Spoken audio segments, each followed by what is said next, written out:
The air was thick and cold. It smelled of damp earth and mildew, a scent that clung to the back of my throat. I stood frozen at the bottom of the basement stairs, my hand gripping the splintered wooden railing. My gaze was fixed on a corner of the unfinished room, a space normally reserved for forgotten Christmas decorations and rusty tools. But now, it held something else. It held my son's bed. Jack's small, single bed, with his favorite superhero comforter, was pushed up against a cinder block wall. A dark, spidery bloom of black mold crept up the concrete just inches from where his head would lie. A wave of nausea, hot and acidic, rose in my chest. I could almost feel the dampness seeping into his mattress, feel the frigid air settling into his lungs. The thought of his asthma, of him waking up in the middle of the night, gasping for air in this cold, dark place, was like a physical blow. It was in that moment, staring at that bed, that a terrible, quiet clarity washed over me. It was a truth I had been avoiding for my entire life. It wasn't that I wasn't loved. Not exactly. It was that my children and I, quite simply, didn't matter as much. But that gut-wrenching realization was still 2 months away. 2 months ago, I was still living in the warm, suffocating blanket of denial, still believing that everything would be okay. 2 months ago, I still called this place home. My life, back then, ran on the frantic, caffeinated rhythm of a single working mother. My alarm would go off at 5:30 in the morning, a shrill cry in the pre-dawn darkness of Maple Creek, Ohio. I'd slip out of bed, my feet silent on the worn floorboards of my childhood bedroom, and begin the well-rehearsed ballet of getting my 10-year-old twins, Jack and Emma, ready for their day. I was a pediatric nurse at Maple Creek Children's Hospital. For 12 hours a day, I was a pillar of calm efficiency. I could soothe a screaming toddler, insert and pour into the tiniest of veins, and explain complex medical conditions to terrified parents with a reassuring gentleness I rarely afforded myself. I loved my job. It was meaningful. It was also draining, a constant outpouring of empathy and energy that left me with very little for myself at the end of the day. 2 years after my divorce, getting back on my feet was proving to be a much longer, more arduous journey than I had anticipated. The mountain of my ex-husband's debt he'd left me with, combined with the soaring cost of living, meant that my nurse's salary barely stretched to cover our necessities. So, we moved back in with my parents, Richard and Martha. "Just until you're stable again, Amanda," my mother had said, patting my hand. "It's what family is for." My parents' house was the one I grew up in. A sturdy, 2-story colonial on a street lined with aging maple trees. It should have felt like a safe harbor. My father, Richard, a retired engineer, kept the lawn perfectly manicured. My mother, Martha, filled the house with the scent of baked goods and lemon-scented polish. On the surface, it was an idyllic picture of Midwestern family life. But living there as a 35-year-old woman with 2 children was vastly different from living there as a teenager. The walls seemed to have shrunk. My old room, filled now with my bed and a small desk, felt cramped. Jack and Emma shared the other guest room, their toys and books constantly threatening to spill out into the hallway. We tiptoed around my father's rigid schedule and my mother's pristine furniture. We were guests. Grateful guests, of course, but guests nonetheless. Jack and Emma were my world. They were 2 halves of a whole, yet complete opposites. Emma was my little firecracker, fiercely protective and brutally honest. She was the one who would march up to a bully on the playground and demand an apology. Jack was my gentle soul, my artist. He was quieter, more sensitive, and saw the world in colors and shapes that I often missed. He could spend hours with a sketchbook and a set of pencils, his brow furrowed in concentration. He also had mild asthma, a lingering worry in the back of my mind that made me check his breathing every night before I went to sleep. The other resident of the house, though not in person, was the ghost of my younger brother, Stephen. At 32, Stephen was the family's golden boy. He was a successful real estate agent with a charming smile, a beautiful wife named Melissa, and a brand new SUV. He was the one my parents talked about with a special kind of pride in their voices. This favoritism wasn't new. It was a chronic condition of our family dynamic, one I had learned to live with. I was the responsible one, the rule follower, the one who got good grades and never caused any trouble. Stephen was the charismatic one, the risk-taker, the one who always needed a little extra help, a little more support, a little more of everything. When he wanted to start his business, my parents co-signed a loan without a second thought. When I was struggling to pay for my nursing textbooks, I was advised to get a second part-time job. It was so ingrained in the fabric of our lives that I rarely even noticed the sting anymore. It was just the way things were. I tried to shield Jack and Emma from it. I focused on us, our little unit of 3. We had our own rituals, Taco Tuesdays, Friday movie nights huddled together on my bed, and long walks in the park where I would push them on the swings until my arms ached. I was saving every extra dollar, charting our progress on a piece of paper taped to the inside of my closet door. A little drawing of a house sat at the top. Our home, it said. I needed them to see that our situation was temporary. I needed to believe it myself. Then, the catalyst arrived.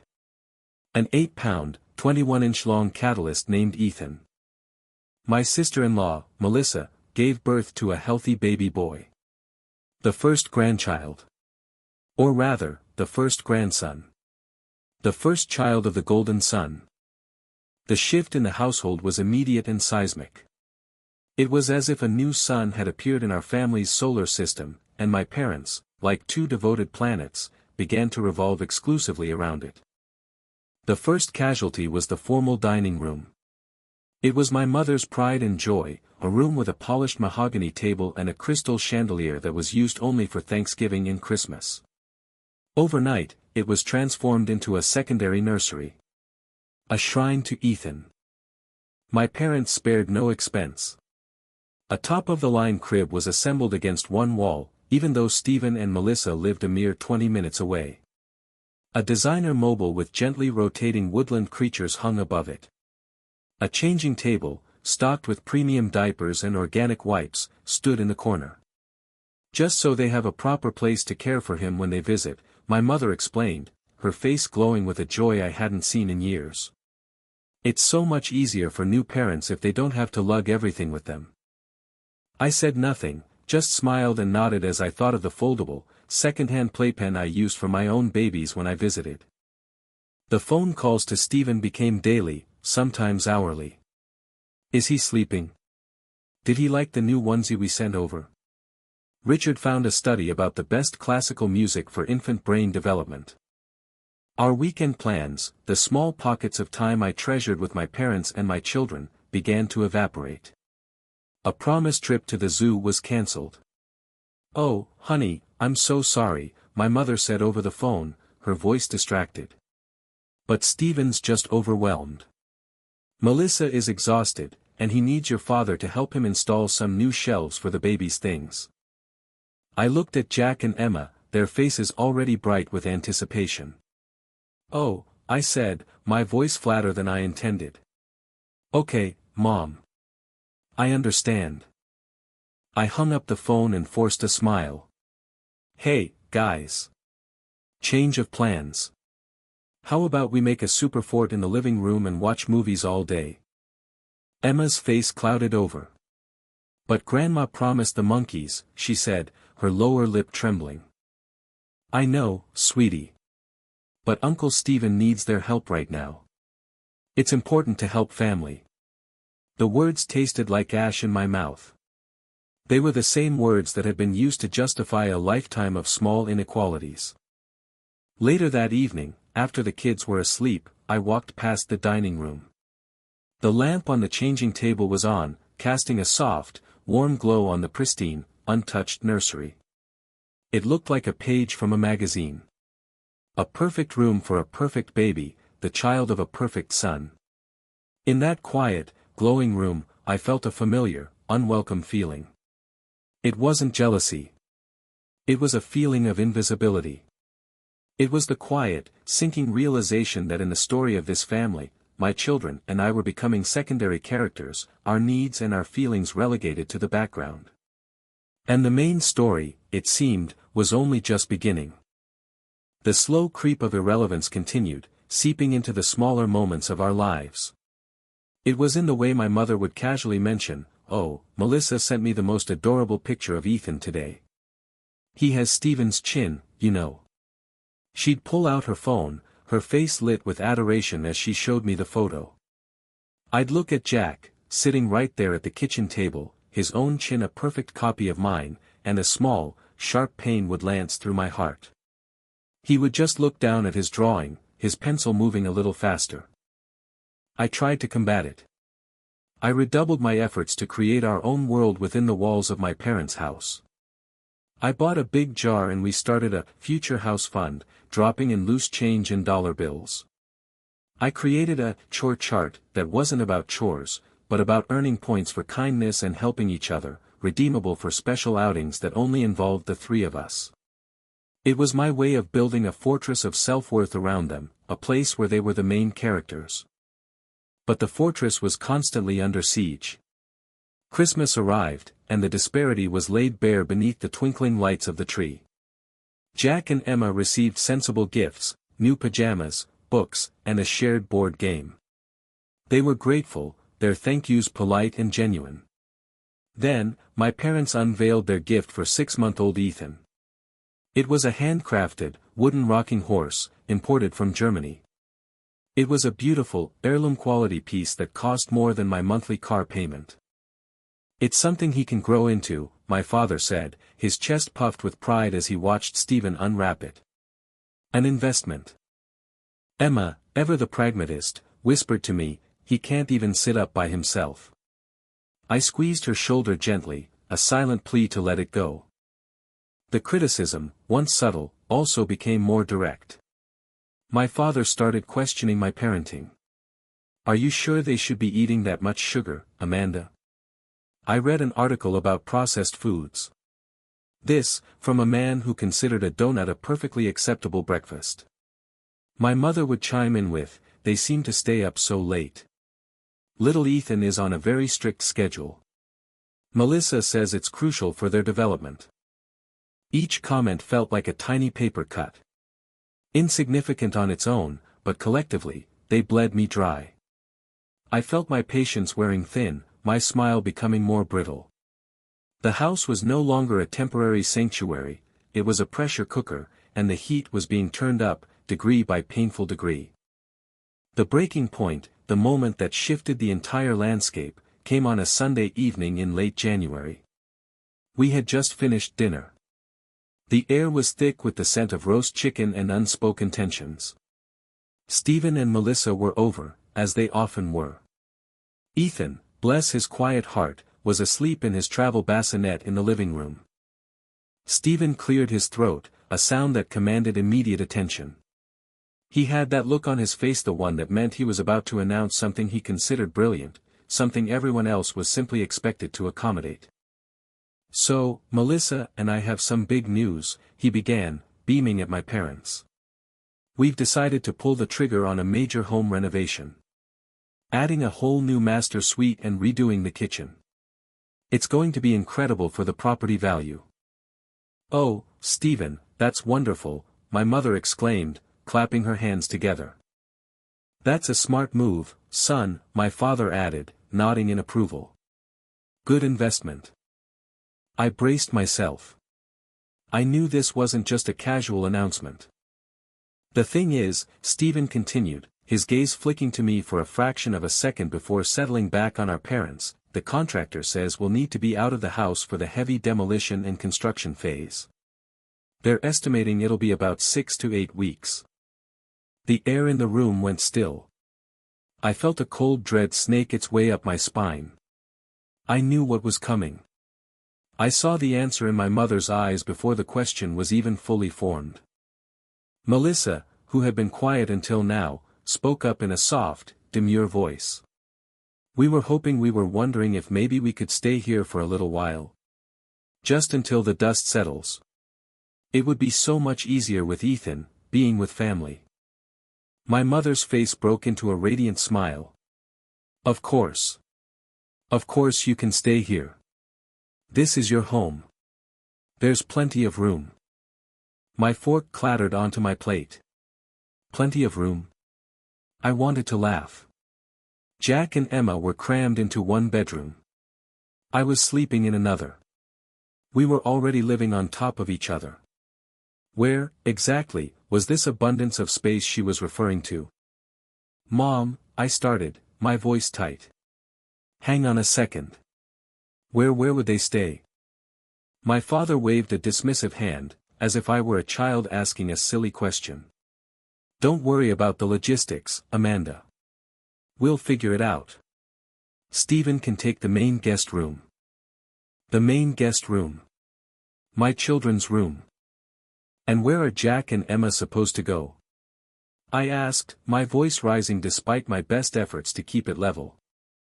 Well, they can bunk with you for a bit, can't they? He said, as if it were the most obvious solution in the world. We can move a mattress into your room.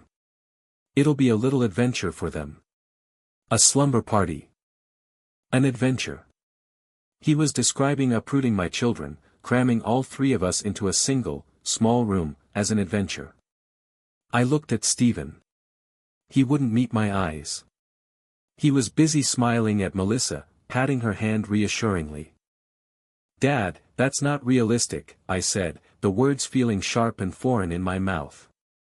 I never challenged my father. My room barely fits my own bed and a desk. There's no space. And the kids, they need their own space. Their own beds. My mother finally turned to me, her smile tightening at the edges. It was her "don't make a scene" smile. Amanda, please. This is an emergency for your brother. Melissa is a new mother. They need our support. Family has to make sacrifices for each other. It's only for a few weeks. The hypocrisy was breathtaking. My own emergency, a divorce that left me emotionally and financially shattered, had landed me here as a long-term tenant, a problem to be managed. His emergency, a voluntary home renovation to increase his property value, was being treated like a natural disaster that required the immediate mobilization of all family resources. I looked from my mother's pleading face to my father's resolute one. I saw Stephen, looking relieved that my parents were handling the dirty work. I saw Melissa, offering a small, apologetic smile that didn't reach her eyes. No one was looking at me, not really. They were looking through me, at the solution they had already decided on. In that moment, I wasn't Amanda, the responsible daughter, the hard-working nurse, the loving mother. I was an obstacle. A logistical problem to be solved. My children weren't grandchildren to be cherished, they were furniture to be rearranged. Okay, I said, the single word tasting like surrender. I couldn't fight them. Not there, not then. The energy required for that battle was more than I had. Pushing back would only lead to accusations of being difficult, of being selfish, of being jealous. So I nodded. And in doing so, I felt something inside me click shut. It was a small, quiet death of a hope. I didn't even realize I was still holding on to the hope that one day, they would finally see me. The decision had been made. The invasion was coming. And I had just opened the gates. The invasion began not with a bang, but with the squeak of packing tape and the thud of cardboard boxes. Stephen and Melissa arrived on a Saturday morning, a caravan of shiny black SUV and a rented U-Haul trailer in tow. It was an astonishing amount of stuff for a 6-week stay. There were boxes of clothes, a noise machine, a bottle sterilizer, a high-tech baby monitor with a video screen, and what looked like a year's supply of diapers. My father, Richard, orchestrated the move with the precision of a military general, directing Stephen and a hired helper.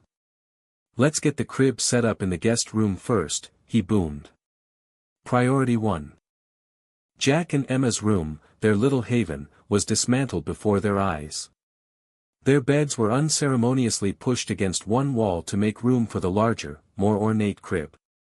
Their posters were taken down because Melissa was worried the tape would peel the paint. Their toy box was shoved into the closet. Within an hour, their room was no longer theirs. It was Ethan's new headquarters. 2 mattresses were then hauled into my small bedroom and laid on the floor, taking up every inch of available space. "See," my father said with a satisfied clap of his hands. "A perfect fit.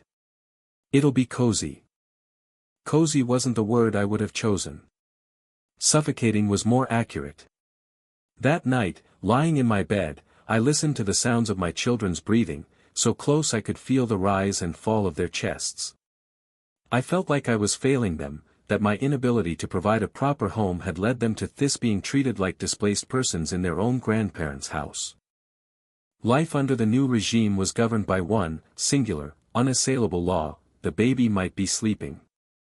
Every sound was scrutinized. The click of a closing door was too loud. The television volume was a constant source of debate. Laughter was to be kept to a minimum. The house, which had already felt confining, was now shrouded in a blanket of enforced silence. Emma, my vibrant, energetic daughter, felt it the most. She was a creature of movement and noise. One afternoon, she was in the backyard, practicing a cheerleading routine she'd learned at school. Her voice, full of childish enthusiasm, carried through the open kitchen window. "Ready? Okay. Go, Tigers, go." My mother appeared at the back door, a worried expression on her face.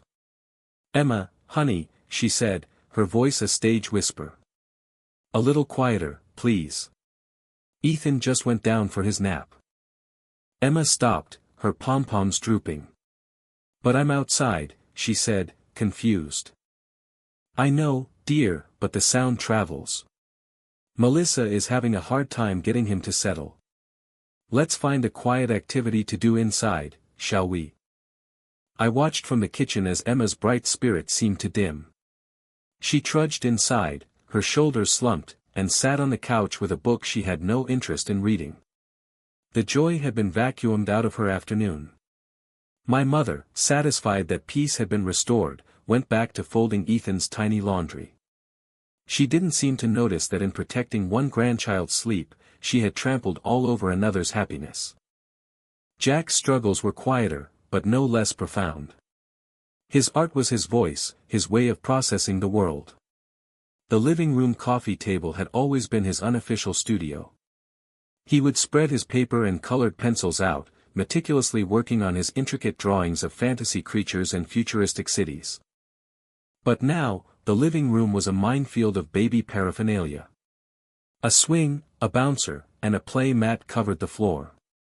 "Amanda, could you ask Jack to tidy his things?" Melissa asked one evening, her voice laced with a sweet, cloying reasonableness. "I'm just so worried I'll trip over one of his pencils while I'm holding Ethan." The request was, on the surface, perfectly logical. But it was the frequency that wore us down. Jack's things were always clutter. His projects were in the way. He was gently but persistently pushed out of every common area. He began to spend more and more time in our cramped bedroom, drawing on the floor by the faint light of his bedside lamp. The ultimate blow came when he won an award at the school district's art fair. It was a big deal, a first-place blue ribbon for a stunning charcoal sketch of a wolf. He came home from school, his face flushed with a pride so pure it made my heart ache. He held the ribbon and the frame drawing in his hands like they were sacred objects. "Grandma! Grandpa!" he called out, running into the living room where my parents were cooing over Ethan, who was attempting to roll over on a blanket. "Look! I won! First place!" "Oh, that's nice, honey," my mother said, her eyes not leaving the baby. "Look, Richard. He's almost got it. You can do it, Ethan." "That's great, sport," my father said, his attention equally fixed on the gurgling infant. He didn't even turn his head. Jack stood there for a long moment, his smile faltering. He held up the drawing, a silent offering that no one was accepting. The blue ribbon seemed to mock him with its bright, cheerful color. I watched the light go out of his eyes. He slowly lowered the frame, turned without a word, and walked back to our room. The click of the door closing behind him was the loudest sound in the world. I followed him a minute later. I found him sitting on his mattress on the floor, carefully taking the ribbon off the frame. He didn't look up at me. "Hey," I said softly, sitting down beside him. "Let me see that amazing picture again." "A wolf, huh?" He looked so fierce and strong. Just like the artist who drew him. He leaned into me, his small body trembling slightly. "They didn't even look, Mom," he whispered, his voice thick with tears he was trying hard not to shed. "I know, baby," I said, wrapping my arms around him, my own throat tight. "I know. And I am so, so sorry. But I saw it. I see it. And it's magnificent." I held him until he was quiet, my anger a cold, hard knot in my stomach. It was one thing for them to dismiss me. I was an adult, I had decades of practice at absorbing the quiet blows of their indifference. But to do it to my children? To be so blind, so utterly consumed by their favoritism that they couldn't see the brilliant, wonderful little boy standing right in front of them, begging for just a crumb of their attention. That night, after Stephen and Melissa had gone to bed, after my parents had retired to their room, I stood in the doorway of our shared space. Emma was curled up on her mattress, her breathing deep and even. Jack was asleep on his prize-winning drawing propped on the nightstand beside him, a testament to a victory no one else in this house cared to celebrate. The room was a mess of our lives, crammed into the margins of someone else's. My nurse's uniform was slung over a chair. Emma's backpack was in a corner. Jack's pencils were in a neat row on the windowsill. We were living in the footnotes of the family story. A wave of impotent fury washed over me. I was tired of compensating. I was tired of being the buffer, the translator of slights, the sole cheerleader for my own children. My mother's words echoed in my head, "Family has to make sacrifices." But it was becoming clearer every day that in this family, the sacrifices only ever went in one direction. And the cost was becoming far too high. The logical next step, I thought, was to talk to them. To use my words. To calmly and rationally explain the situation, just as I would explain a treatment plan to a worried parent at the hospital. I cornered my mother in the kitchen a few days later, while she was meticulously trimming the crusts off a sandwich for Melissa. "Mom, can we talk for a minute?" I asked, keeping my voice soft and non-confrontational. "Of course, dear," she said, her focus still on the sandwich. "What is it?" "It's about Jack and Emma," I began, taking a deep breath. "I'm worried about them. They feel displaced. Jack won that big art award, and no one even acknowledged it. Emma can't even play in her own backyard. They feel like they have to be invisible in this house." My mother finally put the knife down and looked at me. Her expression wasn't one of understanding or empathy. It was one of mild irritation. "Amanda, don't you think you're being a little dramatic? They're children. They're resilient." "They're not resilient to feeling ignored," I pressed on, my voice gaining a slight edge. "This is their home, too. Or at least, it's supposed to be. They're being made to feel like a constant inconvenience." She sighed, a long, weary sound, as if I were the one burdening her. "Your brother and his family are going through a stressful time. There are guests, and they need a peaceful environment for the baby. Jack and Emma are old enough to understand that. Honestly, it sounds like you're the one who has a problem with the situation, not them. I have a problem with my children being made to feel worthless." The words were out before I could stop them, louder than I intended. Her eyes narrowed. "Lower your voice," she hissed, glancing nervously toward the living room where Melissa was rocking Ethan. "And do not accuse me of making my own grandchildren feel worthless. That is a horrible thing to say. I think the real issue here is that you're jealous of your brother. You see how well he's doing, and you're upset about your own situation, so you're projecting it onto your children." The accusation struck me dumb. Jealous? Was that what she saw? Not a mother's fierce, protective love, but petty envy. The conversation was over. She had already written the script, and in it, I was the bitter, resentful sister. She picked up the plate with the perfectly crustless sandwich and carried it into the living room, leaving me standing alone in the kitchen, my heart pounding with a mixture of anger and despair. My attempt to reason with my father was even less successful. I found him in the garage, organizing his tool bench. When I brought up my concerns, he didn't even turn around. "Life isn't always fair, Amanda," he said, moving a hammer from one peg to another. "The world doesn't revolve around your kids' feelings. The practical reality is that Stephen's family needs the space and quiet more than we need to hear Emma screaming in the yard. It's a simple matter of logistics. They need to learn to adapt. It's a good life lesson." A good life lesson. The lesson my children were learning was that their feelings didn't matter, that their needs were secondary, that the love in this house was a finite resource, and they were not entitled to a share. I retreated, wounded. My attempts at communication had been utterly, spectacularly useless. It was like shouting into a void.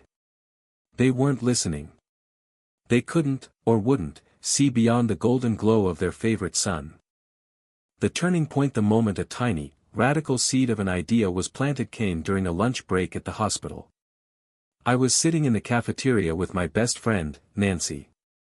Nancy was a fellow nurse, a sharp, no-nonsense woman with 3 kids of her own and a finely tuned BS detector. I vented, the words pouring out of me in a torrent of frustration: the guest room, the shushing, the art award, my parents' dismissal. Nancy listened patiently, stirring her soup. When I finally ran out of steam, she looked me straight in the eye and said, "Amanda, I'm going to be blunt. From what you're telling me, they're not treating you like a daughter. They're treating you and your kids like inconvenient tenants who are about to get evicted." The word tenants hung in the air between us. It was harsh. And it was devastatingly accurate. We weren't family sharing a home, we were occupants in a space owned by others. "What am I supposed to do, Nancy?" I whispered, feeling the sting of tears. "I can't afford to move out. Not yet.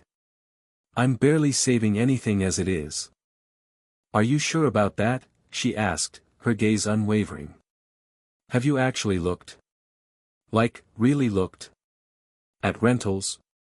Have you run the numbers on a tight budget? Sometimes the thing that seems impossible is just the thing you haven't seriously considered."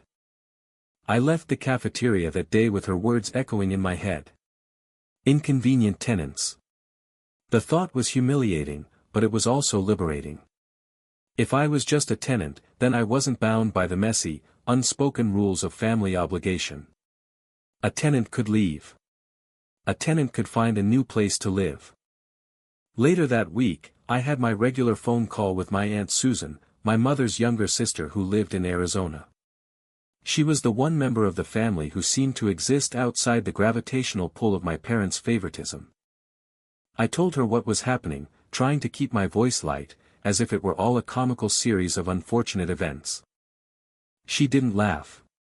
There was a long pause on the other end of the line. "Oh, honey," she said, and her voice was so full of genuine sympathy it almost broke me. "Your mother loves you. I know she does. But she and your father, they've always had a blind spot when it comes to Stephen. They always see him as the one who needs protecting, and you as the one who can handle anything. They've been doing it since you were kids.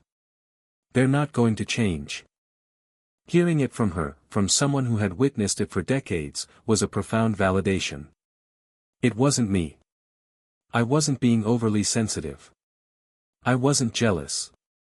I was a witness to a truth that had been playing out for 35 years.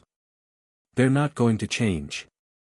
That night, after Jack and Emma were asleep, I didn't turn on the TV. I didn't read a book. I opened my laptop. The glow of the screen lit my face in the dark, cramped room. My fingers trembled slightly as I typed 3-bedroom house for rent in Maple Creek, Ohio, into the search bar. It was a fantasy, I told myself. Just window shopping. A way to blow off steam. But as I scrolled through the listings, a flicker of something real ignited inside me. I saw small, tidy houses with postage-stamped yards. I saw monthly rent figures that were high, terrifyingly high, but maybe not impossible. I opened a new tab and started a budget spreadsheet. I was ruthless. I cut out every non-essential, my one monthly takeout meal, the slightly more expensive brand of coffee, the streaming service I barely used. I calculated my income down to the last penny. I factored in utilities, gas, and groceries. I worked for hours, the only sounds in the room the quiet click of the keyboard and the soft breathing of my children. And then, I saw it. A path. It was narrow, it was steep, and it was fraught with financial risk. But it was there. It was possible. This was the midpoint. The pivot. The moment the story changed from, how can I survive this, to, how can I escape this? I was no longer just absorbing the blows. I was planning a countermove. I was no longer a victim of my family's dynamics, I was becoming the architect of my own future. That night, sitting on the floor of my mother's house, I secretly started building my own. The decision to act transformed me.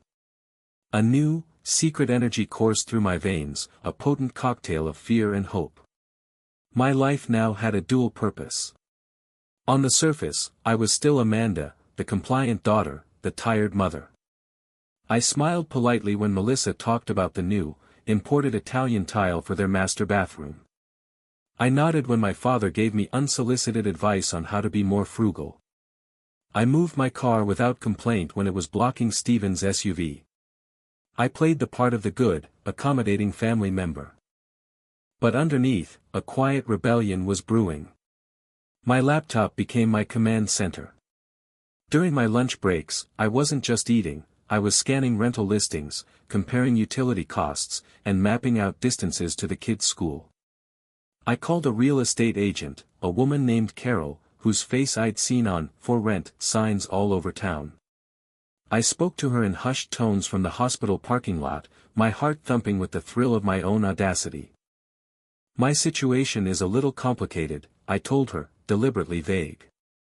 I need something affordable, safe, and available soon. 3 bedrooms, if possible. Carol was professional and kind. She didn't pry. She just said, let's see what we can find. The search became my obsession.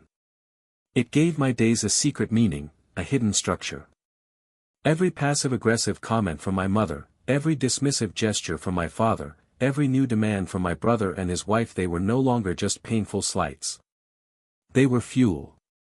They were bricks I used to build my resolve, solidifying my decision to leave. I started making small, invisible changes to our lives. I began packing. Not in a way anyone would notice. I went through Jack and Emma's clothes, pulling out the items that were too small. But instead of putting them in a donation bag in the garage, I packed them neatly into a box that I labeled "winter clothes" and slid it under my bed.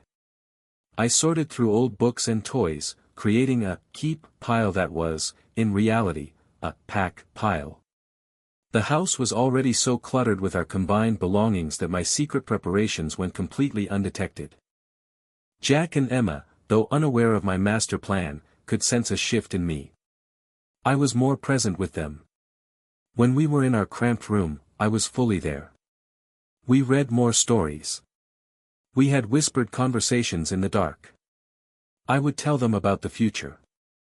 When we have our own house, I'd say, my voice a low murmur, you guys are going to have the biggest, sunniest bedroom. And Jack, you can set up your art table right by the window. And Emma, you can practice your cheers in the backyard for as long as you want. And no one will tell us to be quiet? Emma would ask, her voice small and hopeful. No one, I promised, the word a sacred vow. It will be our space. Our rules. They thought I was just dreaming, telling them a fairy tale to make them feel better. They didn't know I was making a promise I was fighting like hell to keep. After 2 weeks of relentless searching, Carol called me. "Amanda, I think I have something," she said. "It's a bit on the small side. An older bungalow on the other side of town. The owner is an elderly man who just moved into a retirement community. He's more concerned with having a reliable tenant than getting top dollar. The rent is manageable." She sent me the link. The pictures showed a small, blue house with a slightly overgrown yard and a welcoming front porch. Inside, the rooms were modest, with hardwood floors that needed a good polish and walls that begged for a fresh coat of paint. It wasn't perfect. It wasn't grand.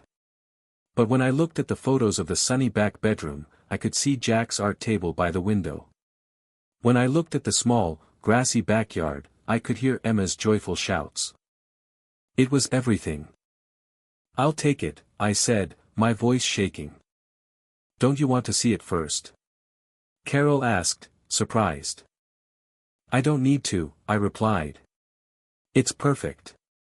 The next 48 hours were a blur of clandestine activity. I told the hospital I had a family emergency and took a day off. I met Carol at her office to sign the lease, my hand trembling as my signature made it real. I paid the security deposit and the first month's rent with my credit card, a terrifying leap of faith that sent a jolt of panic and exhilaration through me. This was real. There was no turning back. The keys felt heavy and powerful in my hand. I had a home. Our home. My plan was to wait. I would give my notice to my parents at the end of the month. I would be calm, grateful, and firm. I would explain that I had found a wonderful opportunity and it was time for us to have our own space again. I would frame it as a positive step, a graduation from my temporary dependency. I didn't want to fight. I just wanted to be free. But the universe, it seemed, had other plans. The universe decided that my quiet, orderly exit was not to be. It decided that what I needed wasn't a peaceful departure, but a final, shattering confrontation that would burn the bridges I was still trying so carefully to preserve. The fuse was lit on a Tuesday. I was scheduled for a double shift at the hospital, a 16-hour marathon that would leave me utterly exhausted but would also give me a significant boost in my next paycheck, money I desperately needed for moving expenses. I kissed the kids goodbye before dawn, leaving them in the care of my mother. "Be good for Grandma," I told them. "I'll be home late tonight. I love you." I worked through the day in a haze of antiseptic smells and the beeping of monitors. I changed dressings, administered medications, and held the hands of scared children. Through it all, a single thought kept me going: our house. Our new life. It was a mantra that pushed me through the exhaustion. When I finally left the hospital, it was nearly 11 o'clock at night. The streets of Maple Creek were dark and quiet. As I pulled into the driveway, I noticed something was off. The light in Jack and Emma's old room, Ethan's current room, was on. And so was the light in my bedroom. But that wasn't what made my stomach clench. It was the light in the basement. A single, bare bulb casting a pale, sickly yellow glow up the stairwell window. My parents never went into the basement at night. A sense of unease crept over me as I walked up the front steps. I turned the key in the lock and pushed the door open. The house was silent. Too silent. I walked down the hall and peeked into my room. It was empty. The mattresses were still on the floor, but the kids' backpacks were gone, their pillows were gone, their favorite stuffed animals were gone. A cold fear, sharp and immediate, seized me. "Mom." I called out, my voice tight. "Dad?" No answer. I walked through the living room and into the kitchen. And that's when I saw it. The basement door, usually firmly shut, was slightly ajar. The pale light from below beckoned. My heart hammered against my ribs as I pushed the door open and took the first step down into the cold, damp air. My fate, and the climax of my life in that house, was waiting for me at the bottom of those stairs. The stairs creaked under my feet, each sound echoing in the cavernous silence of the basement. The air grew colder, thicker, carrying that unmistakable scent of damp concrete and something else, something musty and sharp. Mildew. The smell I always associated with Jack's nebulizer, with long nights spent listening to him struggle for breath. I reached the bottom step and my eyes adjusted to the harsh glare of the single bare bulb hanging from a ceiling joist. The basement was an unfinished, concrete tomb. The walls were gray and streaked with moisture. Exposed pipes and wiring snaked across the low ceiling. My father's old workbench stood against one wall, covered in a shroud of dust. And in the far corner, nestled between a rusty water heater and a stack of old tires, was my children's world. Their mattresses were laid directly on the cold, concrete floor. Emma's unicorn sleeping bag looked pathetic and out of place. Jack's superhero comforter was a splash of defiant color in the grim, gray space. Their backpacks were slumped against the wall, and their pillows were already starting to feel damp to my imaginary touch. But it was the wall behind Jack's mattress that made the breath catch in my throat. A dark, ugly stain of black mold was creeping up the concrete, its spidery tendrils reaching towards the place where my asthmatic son was supposed to sleep. For a moment, I couldn't move. I couldn't breathe. My mind simply refused to process what I was seeing. This wasn't just neglect. This wasn't just thoughtlessness. This was monstrous. To put any child down here was unthinkable. To put my child, a child with a known respiratory condition, down here, it was an act of such profound and staggering disregard that it defied all reason. What is this? The question came out as a strangled whisper. I hadn't realized anyone else was there until my father's voice emerged from the shadows near the stairs. Amanda. You're home early. He wasn't looking at me. He was looking at the setup, a strange, defensive pride in his eyes. We got a lot done today. What is this? I repeated, my voice shaking with a rage so pure and cold it felt like ice water in my veins. It's the new sleeping arrangement, he said, finally turning to face me. His expression was matter-of-fact, as if he were explaining a new shelving system. It's the most logical solution. My mother appeared behind him on the stairs, her face etched with anxiety. She was wringing her hands. Now, Amanda, don't get upset, she began. Let your father explain. Explain? I felt a wild, hysterical laugh bubble up in my throat. Explain what? Explain why my children's beds are in a mold-infested basement. It was Stephen's idea, my father said, as if that name explained and excused everything. Melissa needs a quiet space to work from home. She's a consultant, you know. She needs an office. And with Ethan's crib in the guest room, it just made sense to turn your old room into her workspace. So, my children had been evicted. Evicted from their temporary room to make way for a temporary office for my sister-in-law. They had been deemed less important than Melissa's conference calls. And this was your solution? I gestured wildly at the grim scene. To put them in a damp, freezing basement. Dad, Jack has asthma. Do you have any idea what this, I pointed a trembling finger at the mold, could do to his lungs?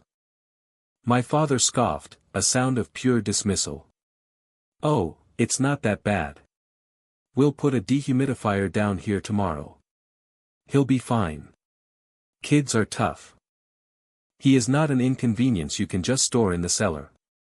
I shouted, the sound ricocheting off the hard concrete walls. Stephen and Melissa chose that moment to appear at the top of the stairs, drawn by the noise. Stephen had a look of annoyed impatience on his face. What's all the yelling about? He asked. You'll wake up Ethan. That was it.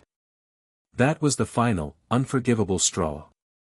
The concern wasn't for the two children relegated to a dungeon, but for the one sleeping soundly upstairs in a warm, clean room. I turned my gaze on him, and the lifetime of swallowed resentments, of playing second fiddle, of being the responsible one, finally boiled over. You, I said, my voice dangerously low. You did this. You thought this was okay. Look, Amanda, he said, starting to descend the stairs with an air of condescending reason. It's a temporary fix. It's practical. We all have to make compromises. I am done making compromises, I said, the words coming out with a clarity that surprised even me. My children will not sleep here tonight. They will not sleep here for one more second. My mother rushed down the last few steps, grabbing my arm. Amanda, where are you going to go? It's the middle of the night. Don't be ridiculous. This is your home.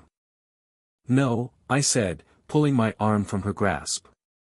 I looked from her pleading face to my father's stern one, to my brother's entitled smirk. And I finally saw them for who they were. Not my protectors. Not my family, in the truest sense of the word. They were my children's antagonists. They were the source of their pain. And I had been letting it happen. This is your house, Mom, I said, and my voice was eerily calm. It has not been my home for a very long time. A cruel, bitter look crossed my father's face. After everything we've done for you. Taken you in. Put a roof over your head. This is the thanks we get. Your kids should be grateful they have a place to stay at all. And then, the final, fatal blow came from my mother. Her face, twisted with a strange mix of anger and self-pity, hardened. He's right, she said, her voice sharp. And frankly, our other grandchild deserves the best rooms. He's just a baby. Our other grandchild. The words hung in the cold air, sucking all the oxygen from the room. It was a confession. A final, unambiguous declaration of where my children stood. They were the other ones. The lesser ones. Something inside me didn't break. It solidified. It hardened into a diamond of pure, unshakable resolve. The fight was over. I had lost every battle in this house. But I was about to win the war. I turned my back on them. I walked over to the mattresses on the floor. My children were staying at Nancy's for the night, a last-minute sleepover I had thankfully arranged so they wouldn't have to witness this. But seeing their empty beds in this hellhole was all I needed. I looked back at the four of them, clustered on or near the stairs, watching me with expressions ranging from anger to confusion. They were waiting for me to cry. To scream. To fall apart. I did none of those things. I took a deep breath, and the woman who had been secretly planning her escape for weeks took over. Jack and Emma won't be needing these, I said, my voice as cold and hard as the concrete floor. They have warm, clean beds waiting for them. Stephen laughed, a short, sharp, disbelieving sound. Oh yeah. Where's that, Amanda? In your car. I met his gaze, and for the first time in my life, I didn't look away. I didn't flinch. I let him see the steel in my spine. No, Stephen, I said, a slow, triumphant smile spreading across my face. In our new house. The silence that followed was the most satisfying sound I had ever heard. The four of them stared at me, their faces a comical tableau of disbelief. My father's jaw was slack. My mother's hands flew to her mouth. Melissa's eyes were wide with shock, and Stephen just looked utterly, completely dumbfounded. The condescending smirk had vanished, replaced by a look of blank confusion. I had ripped up the script, and they had no idea what their lines were anymore. What new house? My mother stammered, her voice barely a whisper. The one I rented 2 weeks ago, I said, savoring each word. The one I signed a lease for.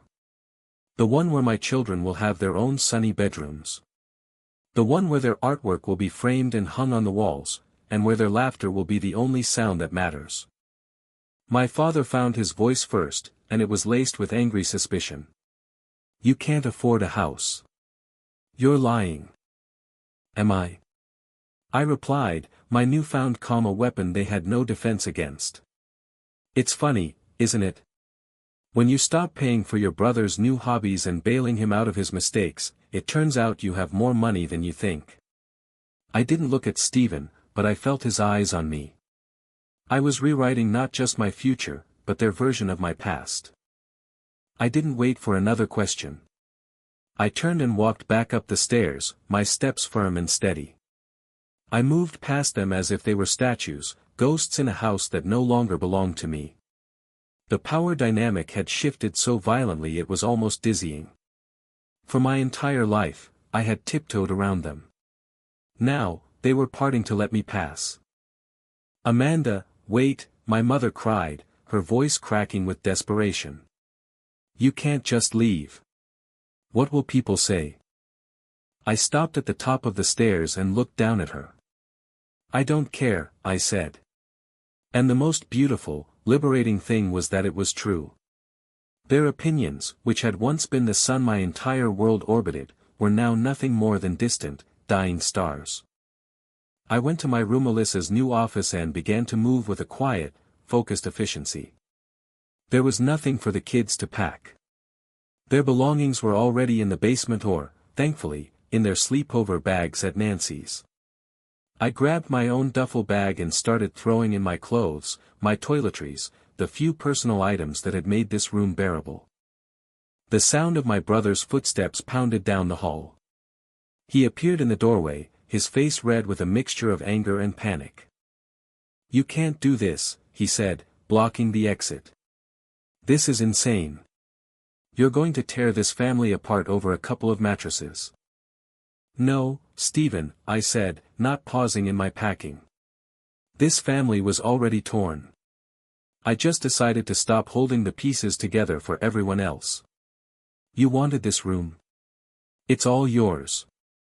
Enjoy it." He seemed to deflate, his anger giving way to a baffling sense of bewilderment. "But who's going to watch the kids when you have a double shift? Who's going to help Mom with the yard work?" And there it was. The truth, stripped bare of all pretense.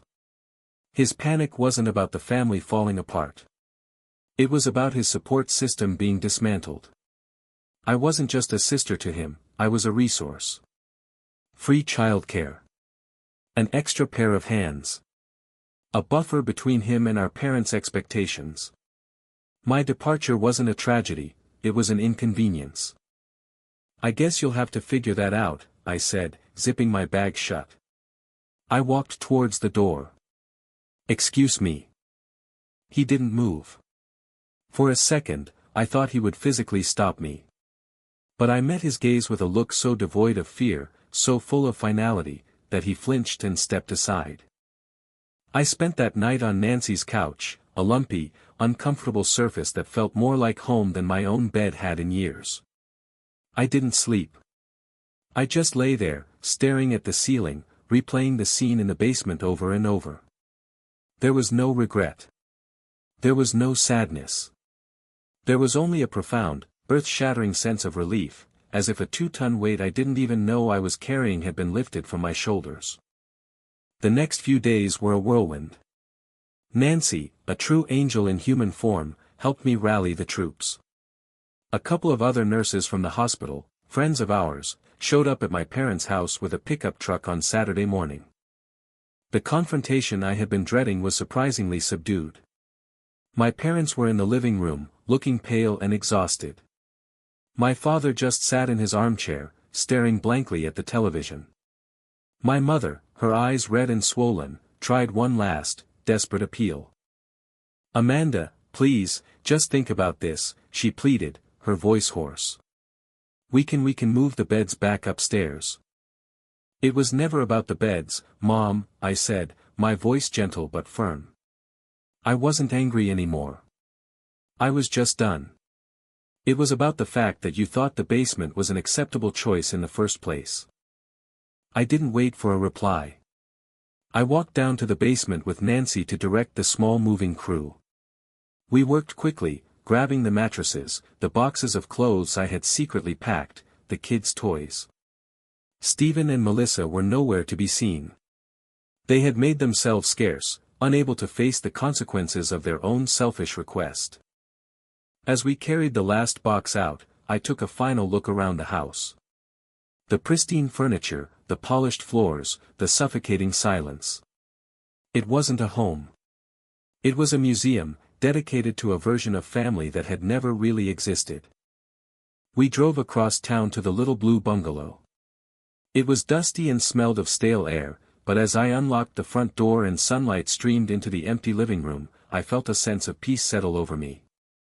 We put Jack and Emma's mattresses down in their new, separate bedrooms. We set up my bed in the third. It wasn't much, but it was ours. That evening, I brought the kids to their new home for the first time. They stood in the doorway, their eyes wide. "Is this it?" Emma asked, a note of awe in her voice. "This is it," I confirmed, my heart swelling. They exploded into motion, running from room to room. Their shouts of joy echoed off the bare walls. Jack ran to the window in his new bedroom. "Mom! I can see a bird's nest in that tree." Emma did 3 cartwheels in a row in the empty living room, just because she could. Later, we sat on the floor and ate pizza out of a box, our first meal in our new home. There was no polished dining table. There was no one telling us to be quiet or to clean up our mess. There was just the 3 of us, surrounded by boxes and possibilities. "I love it here, Mom," Jack said, his face smeared with tomato sauce. "Me too," Emma chimed in. "It's the best house ever." Tears welled in my eyes, but for the first time in a long time, they were tears of pure, unadulterated happiness. I had done it. I had gotten them out. I had brought them home. I looked around at the dusty floors and the peeling paint, and I knew, with a certainty that reached down to my very soul, that we were going to be okay. The first few months in the little blue house were a blur of chaotic joy and tight budgeting. Life wasn't suddenly easy. Money was a constant worry. I learned to be an expert at stretching a dollar, at finding creative ways to make cheap meals feel like feasts. We painted the walls ourselves, our clothes and hair speckled with cheerful yellow and blue. We scoured garage sales and thrift stores for mismatched furniture, each piece a small victory that we celebrated. The house slowly filled not with expensive things, but with our life, our laughter, and our love. The change in Jack and Emma was nothing short of miraculous. Freed from the oppressive silence of my parents' home, they blossomed. Emma's vibrant energy returned, twice as bright as before. She joined the school soccer team and filled our small backyard with her fierce, happy yells. Jack claimed the sunny breakfast nook as his art studio. His drawings covered the refrigerator, a colorful gallery of his thriving imagination. His asthma, which had been a constant, low-grade worry, improved dramatically in the clean, dry air of our home. He was breathing easier, in every sense of the word. As for me, a weight had been lifted that I hadn't fully realized I was carrying.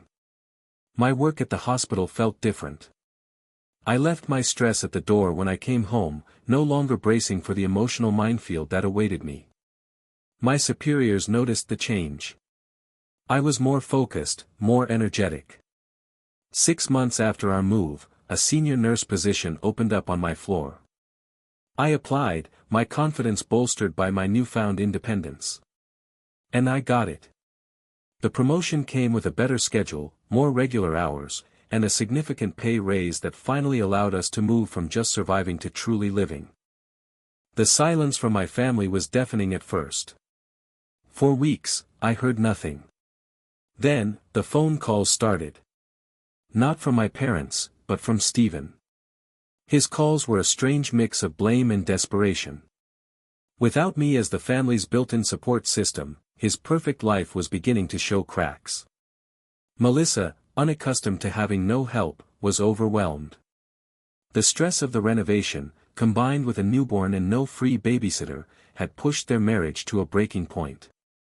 "They're fighting all the time," he told me in one frustrated call. "Mom and Dad are driving them crazy, second-guessing everything they do." I listened, offered a polite but distant, "I'm sorry to hear that," and refused to get pulled back in. They had made their 5-star nursery, now they had to lie in it. I later heard they had started marriage counseling. My mother was the first to try and bridge the chasm. Her first few attempts were clumsy. She would call and talk about the weather, about neighborhood gossip, never addressing the elephant in the room. I kept the conversations polite but brief. I was building a new boundary, and it was made of steel. Then one day, she called and her voice was different. It was small, and it was broken. "The house is so quiet," she said, and I could hear the tears in her voice. I missed the sound of the kids' feet running down the hall. I was wrong, Amanda. I was so wrapped up in Stephen and the new baby. I was so terribly, terribly wrong. I am so sorry. It was the apology I had waited a lifetime to hear. And when it came, it didn't feel like a victory. It just felt sad. I didn't forgive her overnight. Trust, once shattered, is not so easily repaired. But it was a start. We began a slow, careful process of rebuilding. She would come to our house for short visits, and for the first time, she truly saw my children. She marveled at Jack's drawings. She cheered for Emma at her soccer game. She was learning a new way to be a grandmother, a new way to be my mother, all governed by the firm but fair boundaries I now refused to let slide. 1 year after our frantic, middle-of-the-night departure, I achieved the one thing I had only ever allowed myself to dream of. With my promotion, my savings, and a loan I qualified for all on my own, I bought a house. Not a grand house, but a small, perfect home with a big oak tree in the front yard. It was ours. Truly, irrevocably ours. We threw a small housewarming party. Nancy was there, of course, along with a few other friends. My mother came and brought a homemade apple pie. She and the kids were laughing in the kitchen. Then, to my surprise, my father showed up. He stood awkwardly in the doorway, holding a toolbox. "Thought you might need this," he mumbled. "Every new homeowner needs a good hammer." He walked through the house, looking at the photos on the wall, the kids' height chart marked in a doorway. He stopped in front of Jack's art, now properly framed and displayed in the hallway. He turned to me, and his eyes were filled with a difficult, painful emotion. It looked like regret. "The basement, that was a mistake," he said, his voice raspy. "I was wrong, Amanda. I see that now." He looked around at the life I had built, the home I had created from the ashes of our old relationship. "I'm proud of you," he said. The words I had longed to hear for my entire life finally came. And as I heard them, I realized a profound truth. I didn't need them anymore. My worth wasn't tied to his approval. I had found it on my own, in the quiet strength it took to pack those boxes, to sign that lease, to build a life where my children knew, without a single doubt, that they were the most important thing in the world. My family is different now. It's smaller, more complicated, but in some ways, more honest. The relationship with my parents is a work in progress, a slow and steady reconstruction. But my real family, my core, stood right in front of me. Jack, Emma, and me. A unit forged in fire and built on a foundation of fierce, unconditional love. Sometimes, the bravest thing a person can do is to recognize when a house is no longer a home. It's realizing that your own peace, and the well-being of your children, is worth more than any strained obligation to a family that refuses to see you. Sometimes, the most powerful act of love is for yourself, and the best decision you can ever make is to pack your bags, walk out the door, and build your own damn house.